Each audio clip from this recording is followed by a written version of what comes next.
Subscribe now and press the bell icon.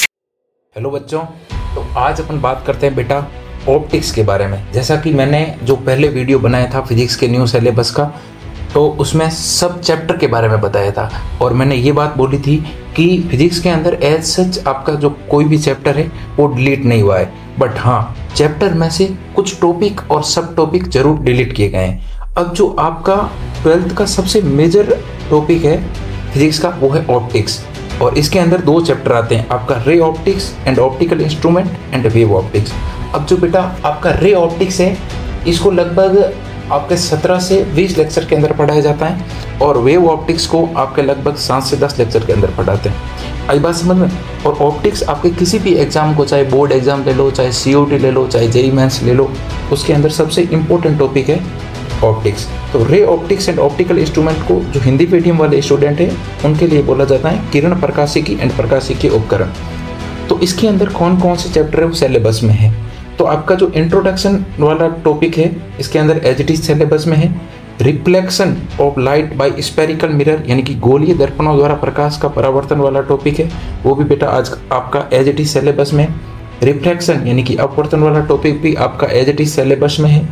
Total internal reflection यानी कि जिसको अपन short में बोलते हैं TIR, ये भी आपका एज इट इज सिलेबस में है।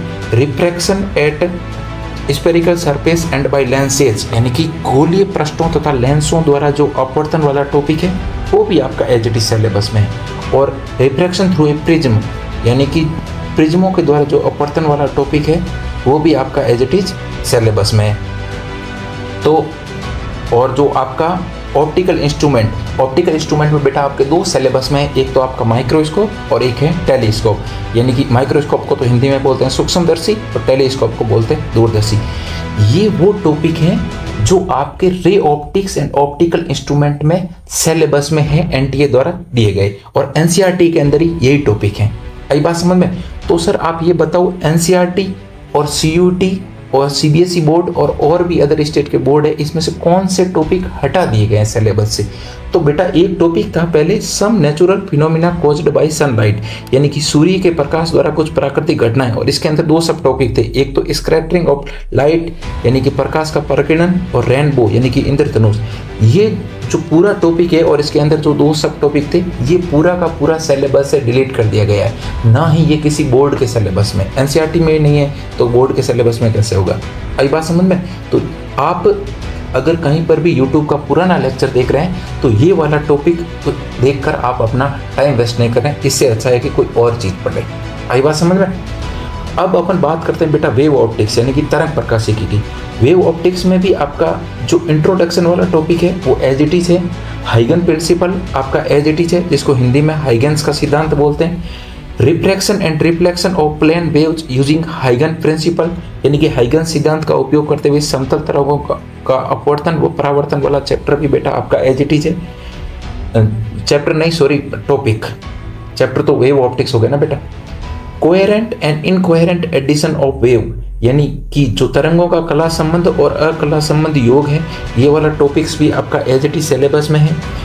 Interference of light waves and young experiment, यानी कि प्रकाश तरंगों का व्यतिकरण तथा यंग का प्रयोग, ये वाला टॉपिक्स भी आपका एज इट इज सिलेबस में है। और डिफ्रैक्शन यानी कि जो विवर्तन वाला टॉपिक है वो भी आपका एज इट इज सिलेबस में है। और पोलराइजेशन वाला टॉपिक है वो भी आपका एज इट इज सिलेबस में है। तो सर ये बताओ कि कौन सा टॉपिक इसमें से डिलीट हुआ है? तो बेटा मैं बता दूं, वेव ऑप्टिक में से आपका टॉपिक को डिलीट नहीं हुआ है, लेकिन कुछ सब टॉपिक है वो डिलीट कर दिए गए। आई बात समझ में? जैसे कौन सा?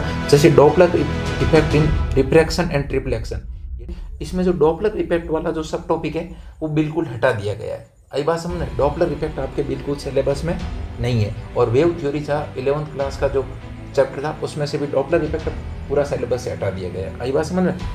और resolution power of optical instrument, यानी कि जो प्रकाशिक यंत्रों की विभेदन क्षमता वाला पहले जो टॉपिक था वो भी आपका एज इट इज हटा दिया गया है, बिल्कुल सिलेबस में नहीं है।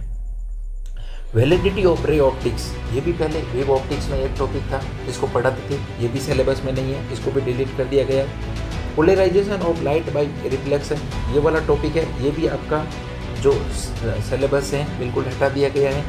और polarisation of light by scattering, यानी कि प्रकीर्णन के द्वारा प्रकाश का ध्रुवण, ये वाला टॉपिक है वो भी आपका सिलेबस से हटा दिया गया है। आई बात समझ में? यानी कि जो पोलराइजेशन है वो तो दिया हुआ है, लेकिन पहले जो पोलराइजेशन था वो एनसीईआरटी में उसके और भी अंदर सब टॉपिक थे। तो अब सब टॉपिक जो पोलराइजेशन के अंदर पहले थे वो वाले अब बिल्कुल हटा दिए गए हैं। सिंपल सा एक पोलराइजेशन नाम का टॉपिक दे रखा है। आई बात समझ में? तो आप अगर कोई पुराना लेक्चर वेव ऑप्टिक्स का देख रहे हैं तो जो टॉपिक डिलीट कर दिए गए हैं उनको ना देखें। इससे अच्छा है कि आप और कुछ नया पढ़ें। आई बात समझ में? Thank you.